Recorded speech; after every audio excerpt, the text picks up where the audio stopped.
तो वृंदावन में एक संत थे, वो रोज सोहनी सेवा करते थे, झाड़ू लगाते थे पूरे वृंदावन में, यत्र तत्र जहां उनका मन करता था उसी कॉलोनी का आज पूरी सफाई करते। सुबह 4 बजे से उनका यही भजन था, यही संध्या थी, यही नाम जप था। सोहनी लेते और लेकर के बुहारते पूरे मार्ग को। और हमारी आपकी तरह नहीं जोर जोर से, नहीं, धीमे धीमे। उनके मन में यह भाव था कि वृंदावन श्री प्रिया प्रियतम का ही स्वरूप है, इनके प्रति मैं रोष नहीं करूंगा, धीमे धीमे। और जब बुहारते थे तो अपने नेत्रों से ध्यान पूर्वक ब्रज की रज को देखते थे, कहीं कोई चिन्ह दिख जाए, कहीं किशोरी जी के चरण रज दिख जाए, कहीं ठाकुर जी के चरण दिख जाए। करते करते जब वर्षों बीत गए तो किशोरी जी के मन में भाव आया, हम नित्य रास के लिए वृंदावन में जाते हैं और पूरे वृंदावन को सुव्यवस्थित महात्मा करके रखते हैं, और इनकी एक ही अभिलाषा है कि हमारे चरण चिन्ह इनको दिख जाएं। एक दिन किशोरी जी ने उनको अपने चरण चिन्ह का दर्शन कराया। वो चरण चिन्ह देख करके उनके मन में विश्वास हो गया कि हे श्यामा जो चरण चिन्ह है इसका मतलब चरण भी है, और चरण है तो मतलब आप भी हो। जब चरण चिन्ह तक ले ही आई हो तो आप अपने दर्शन भी करा दो। अब अगली उनकी स्थिति हो गई कि अब चरण चिन्ह नहीं, अब तो प्रत्यक्ष किशोरी जी को देखना है। लेकिन हमारे ब्रज की एक परंपरा है कि जब तक किशोरी जी की सखियां अनुमति नहीं देंगी ना, तब तक किशोरी जी के दर्शन नहीं हो सकते। इसलिए ललिता जी को मनाओ, विशाखा जी को मनाओ, यमुना जी को मनाओ, गोपेश्वर महादेव को मनाओ, सखियां जब रीझ जाएंगी तब किशोरी जी से मिलना होगा। वृंदावन रस अलग है। अभी हम 15 तारीख से जो कथा करने वाले हैं वो वृंदावन रस के ही ऊपर है। 15 से लेकर के 18 अप्रैल तक गांधी धाम कच्छ गुजरात में, जहां पर वृंदावन रसामृत पद लिखा गया, वहां उस कथा को आप लाइव सुनना, उसमें वृंदावन रस की ज्यादा चर्चा करेंगे। तो जब तक ललिता विशाखा आदि सखियां अनुमति नहीं देती तब तक किशोरी जी के दर्शन नहीं होते। लेकिन किशोरी जी तो चाहती हैं कि उनको दर्शन दें। तो एक दिन किशोरी जी ने रास करते करते अपना नूपुर वहीं छोड़ दिया, और नूपुर छोड़ करके किशोरी जी निकुंज में चली गई। आप सुबह सुबह जब सोहनी करने आए तो आपको वो नूपुर मिला, और नूपुर देख करके वो आनंदित हो गए। इतना सुंदर नूपुर, ऐसी सुंदर उसकी कलाकृति, इतना हल्का उसका वजन, इतना सुंदर उसका स्वरूप।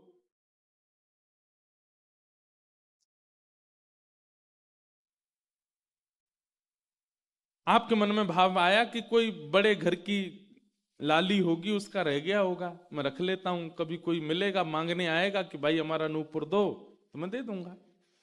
आपने वो नूपुर अपने पास रख लिया। नूपुर से दर्शन किशोरी जी ने कईयों को कराए। इसलिए वृंदावन में जब चला कीजिए ना, बहुत ध्यानपूर्वक देखते हुए पृथ्वी को चला कीजिए, क्या पता क्या मिल जाए।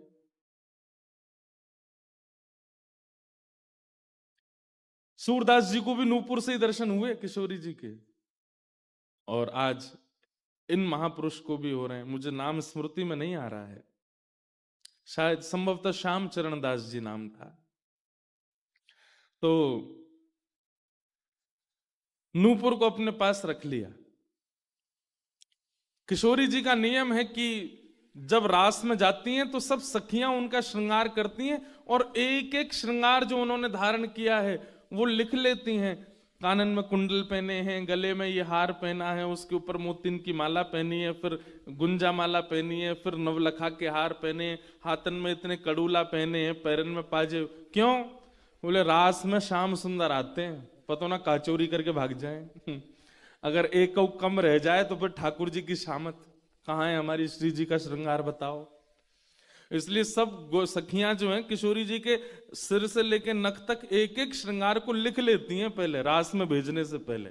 और फिर रास में आने के बाद, रास से आने के बाद फिर सब सखियां एक एक श्रृंगार, एक बोलेगी हाँ भाई कानन में ये कुंडल हैं, सिर पर ऐसा सुंदर वो है, गले में ऐसी माला है, हाथन में कड़ूला, पामन में ये 2 पाजेब हैं, सब गिनती करो। और एक एक करके उतारती जाती सखियां। आज किशोरी जी के चरणों का एक नूपुर नहीं है। शाखा आदि बोली हे श्यामाजू आपका एक नूपुर कहां गया? बोले अरे मो तो पतो ना है, सके नृत्य करते करते रह गए हो वृंदावन में। ललिता विशाखा बोली स्वर्ग के इंद्र के हाथी के दांतों से बना हुआ नूपुर है, वो सामान्य नूपुर नहीं है। आपके ऊपर तो कोटि कोटि ब्रह्मांड वारी वारी जाते हैं किशोरी जी, पर वो नूपुर ठाकुर जी ने आपको भेंट किए हैं, बड़े बहुमूल्य नूपुर हैं। अब किशोरी जी बोली मोए ना पता कहाँ रह गए होगो कहीं पे। किशोरी जी तो मन बना चुकी है ना, दर्शन देना है उनको। तो ललिता विशाखा ने विचार किया कि हम ही जाती हैं, ढूंढ के आती हैं निकुंज में, कहाँ है वृंदावन में। बोले अपने रूप में तो नहीं जाएंगी, तो एक वृद्धा का रूप धारण किया, एक वृद्ध मैया का रूप धारण करके ललिता विशाखा गई और वृंदावन में ढूंढने लगी नूपुर कहाँ है। तभी ढूंढते ढूंढते वो महाराज जी सोहनी कर रहे थे, उनके सामने पहुंची। अरे बाबा हमारी लाली आई सवेरे सवेरे यहाँ पे, और बाके पाम को एक नूपुर रह गयो, तेने देखो। बाबा बोले तुम कौन हो रही? बोले हम पास के गांव की रहवारी, हमारी बहू है वो, और या की लाली है वो, जाको नूपुर रह गयो है। बाबा बोले मैं कैसे पहचान जाऊं कि तुम्हारी ही लाली का नूपुर है? भाई मनचले लोग हैं, बहुमूल्य वस्तु किसी पे देखते हैं तो सब अपना अपना बताते हैं। रोड में अगर 100 रुपया गिर जाए और 50 लोग वहां से निकल रहे हों, कि कोई पूछे भैया 100 रुपया किसका, सब अपनी जेब चेक करते, भले ही कुछ लेके नहीं थे, भले ही जेब में कुछ नहीं था, फिर भी देखते हैं लग तो मेरा ही रहा थे, मेरे जेब में 100 रुपए तो थे। सब अपना बताते हैं बहुमूल्य वस्तु को। तो मैं कैसे मानूं कि तुम्हारा नूपुर है? अरे बाबा हम कह रहे हैं तुम थे। बोले कहवे को अभी मैंने तो नूपुर, मैं तो असमंजस में पड़ जाऊंगा कि मैंने गलत आदमी दे दियो। बाबा फिर कैसे मानेगो? बोले एक नूपुर मेरे पास है, एक नूपुर तुम्हारी बहू ने ही पहन रखो होगो, वाकू ले आओ और यहां ला करके मुझे पहले नूपुर की पहचान करा तो मैं दूसरा दे दूंगा। ललिता विशाखा बोली बड़ो चतुर बाबा है, श्री जी को बुला रहा है। अरे बाबा तो शर्म ना आवे, ऐसी घर की बहू बेटी ने हम तेरे पास लेके आवेंगे? बाबा बोले तो फिर चले जाओ, तुम पे भैया खूब धन धान्य, दूसरों ऊपर बनवा लियो, जे मुंह पे ही रहने दो। ललिता विशाखा बड़ी चिंता में लौट करके आई तो किशोरी जी बोली क्या बात है, आप इतनी चिंतित क्यों? बोले एक बाबा है, बाने आपको नूपुर धल लियो, यूं कह रहा है कि पहले जिनके पास एक नूपुर है उनको लेके आओ तब दूसरा दूंगो। तो श्री जी बोली इसमें क्या देर है, फिर ले चलो, चलते हैं ना। विशाखा जी समझ गई, बोले हे ललिता जी ये सब लीला किशोरी जी कर रही हैं, इनको दर्शन देना है उनको, और हमसे और आपसे स्पष्ट कह नहीं सकती, क्योंकि हम तो फिर सबको परखने लगती है ना कि इसमें कोई दोष तो नहीं, इसमें क्या गुण है।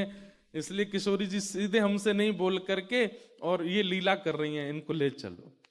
और किशोरी जी आई वृंदावन और महात्मा बैठे सोहनी कर रहे थे, और सामने से जैसे ही किशोरी जी को आते हुए देखा, बाबा ले हमारी बहू आ गई, अब नूपुर दे दे, देख या को नूपुर भी वैसा ही है। बाबा बोले मेरी आंख की कमजोर है ने, दूर से दिखना रही, पास लाके हाथ से स्पर्श कराओ। ललिता विशाखा बोली बाबा तो शर्म ना आ रही अपनी बहू को स्पर्श करा में? तो बोले चरण स्पर्श करावे में कहा देर, ले आओ।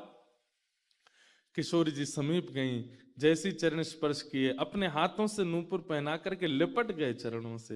हे किशोरी जी, हे श्यामाजू, अब कृपा करो, मैं जानू ना तो ये दोनों कोई बूढ़ी मैया हैं और ना आप इनकी बहू, आप साक्षात किशोरी और ये ललिता विशाखा है, अब मुंह पे कृपा करो। तो किशोरी जी ने उसी नूपुर से उन महात्मा के सिर पर एक चिन्ह बना दिया, अपने नूपुर का ही चिन्ह बना दिया, और कहा बाबा अब जीवन भर ये छाप आपके मस्तक पर ही रहेगी, मेरे नूपुर की छाप। उन महात्मा के मस्तिष्क पर जैसे हमारे तिलक दिखता है, ऐसे प्रत्यक्ष नूपुर की छाप प्रत्यक्ष सबको दिखने लगी। अब ये तो थी उनके ऊपर कृपा, लेकिन इससे क्या हुआ कि वे महात्मा लौट करके जब अपने आश्रम आए तो उनके गुरुजी ने जब उनके माथे पर देखा तो वो बोले ए तुमने अपने गुरु के द्वारा दिया हुआ चिन्ह बदल दिया? हमने जो तुमको तिलक दिया तुम वो क्यों नहीं लगाते? ये